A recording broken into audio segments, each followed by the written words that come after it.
आज अगर लोकसभा चुनाव हुए तो दिल्ली में जो 7 सीटें हैं वो कहां जाने वाली है? 5 से 6 सीटें एनडीए की तरफ, इंडी गठबंधन की तरफ 1 से 2, अन्य को 0। ये दिल्ली का रुझान है और इसमें अगर वोट शेयर देखा जाए तो दिल्ली में अब भी एनडीए यानी मोदी सरकार के 52.3% का वोट शेयर है। इंडिया गठबंधन 44.9, लगभग 45%, अन्य 2.8। ये दिल्ली का सर्वे है। और हिमाचल, दिल्ली में अगर ब्रेकअप देखना चाहें तो दिल्ली में ब्रेकअप आ रहा है। ब्रेकअप की सीटें हम आपको दिखा रहे हैं, अभी वोट शेयर ही है लेकिन ब्रेकअप में सीटें आपको दिखा रहे हैं।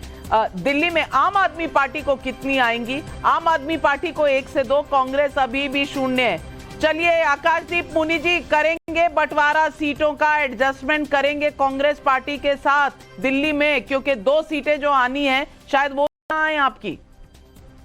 देखिए, मैं फिर से बताना चाहता हूं कि नहीं, मुझे अभी लगता है कि दिल्ली और पंजाब दोनों में कांग्रेस और आम आदमी पार्टी साथ में इलेक्शन लड़ेगी। सीट शेयरिंग होगा क्योंकि आपको लगता है आम आदमी पार्टी और कांग्रेस में दिल्ली और पंजाब में सीट शेयरिंग होगा? हाँ, मुझे लगता है नविका जी, मुझे लग रहा होगा क्योंकि इसके कुछ कारण है। मैं आपके साथ कुछ इंफॉर्मेशन शेयर कर दूं। सबसे पहले कांग्रेस इंतजार करना चाह रही है कि असेंबली के चुनाव का रिजल्ट आए और उसके बाद सीट शेयरिंग की बात हो। आप जब दिल्ली के पावर्स उनके हाथ से निकल गए, वो डेस्परेट है कि किसी तरह समझौता हो। और उन्होंने जहां तक मेरी जानकारी है कि टीएमसी के नेताओं को बोला है कि आप हैंडल करो इस बार कांग्रेस को। तो अब जो अंदरूनी जो इक्वेशंस है अलायंस में, उस पर डिपेंड कर रहा है। लेकिन कांग्रेस ये तो कहना होगा कि बहुत सारे रीजनल पार्टीज जो छोटी वो मान रहे हैं कि कांग्रेस डिले कर रही है सीट शेयरिंग के लिए। और कांग्रेस इसलिए कर रही है क्योंकि कांग्रेस मानती है कि वो असेंबली में बहुत अच्छा करेगी और उसकी बार्गेनिंग पोजीशन बढ़ जाएगी।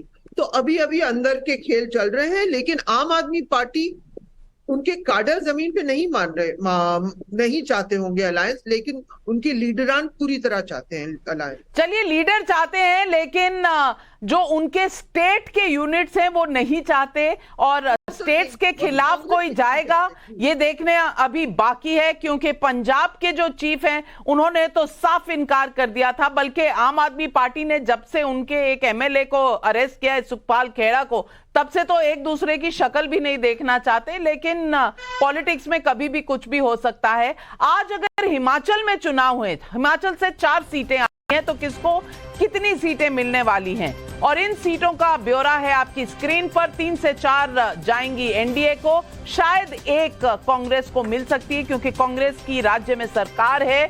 तो 3 से 4 मोदी के नाम, 1 शायद कांग्रेस को मिलने की वहां पर बात हो रही है।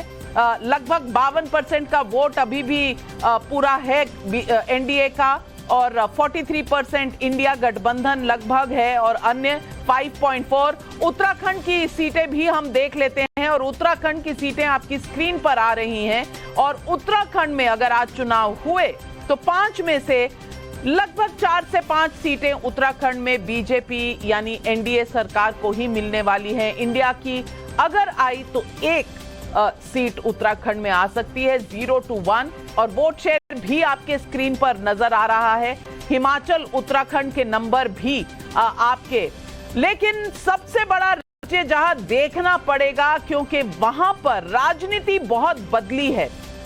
आज अगर चुनाव होते हैं तो महाराष्ट्र में क्या होगा? एनडीए और इंडिया गठबंधन का 48 सीटें आती हैं। बड़े राज्यों में से महाराष्ट्र उत्तर प्रदेश के बाद सबसे बड़ा राज्य है। तो 48 सीट्स में से 26 से 30 सीटें एनडीए को, 16 से 20 सीटें इंडिया गठबंधन को, अन्य को 1 से 2।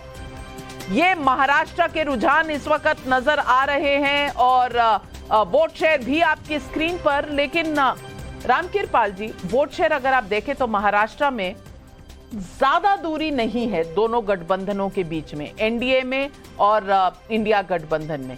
आपको लगता है कि ये जो अजीत पवार और शिवसेना का टूटना कहीं ना कहीं बीजेपी पर असर कर सकता है?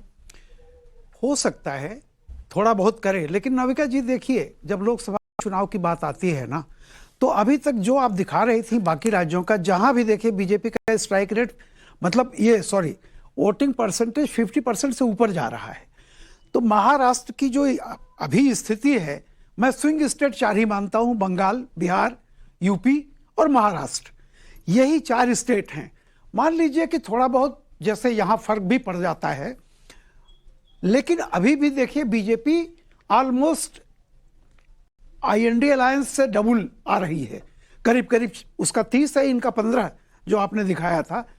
तो मैं एक बात कहूंगा कि देखिए पिछली बार में कांग्रेस की कुल 52 सीटें आई थी, जिसमें से 3 राज्यों में यानी पंजाब, तमिलनाडु और केरल, ये 3 राज्यों में उसकी 31 सीटें थी और बाकी 382 सीटों पर कांग्रेस लड़ी थी और सिर्फ 21 सीट जीती थी, जिसमें आपका बंगाल है, बिहार है, ये सारा सब कुछ रहा। तो मेरा ये कहना है कि जैसे अभी जो स्थिति दिखाई पड़ रही है, अगर इंडी अलायंस हो भी जाएगा तो आप मुझे बताइए कि उसका साउथ में क्या फर्क पड़ना है, लड़ना यही है। नॉर्थ में क्या फर्क पड़ना है, जैसे उत्तर प्रदेश में आप जान रही हैं कि मायावती SP BSP और जो भी होना है बीजेपी में होना है।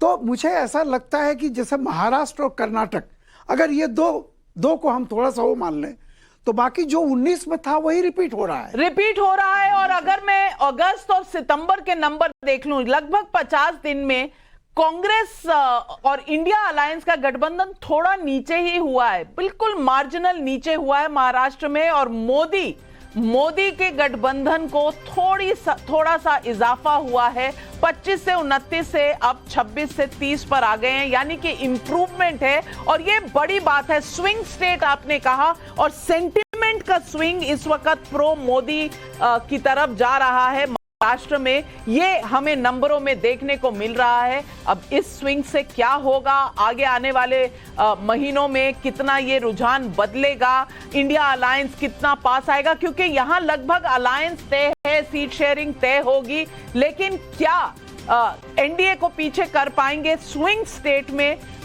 ये बड़ा सवालिया निशान है।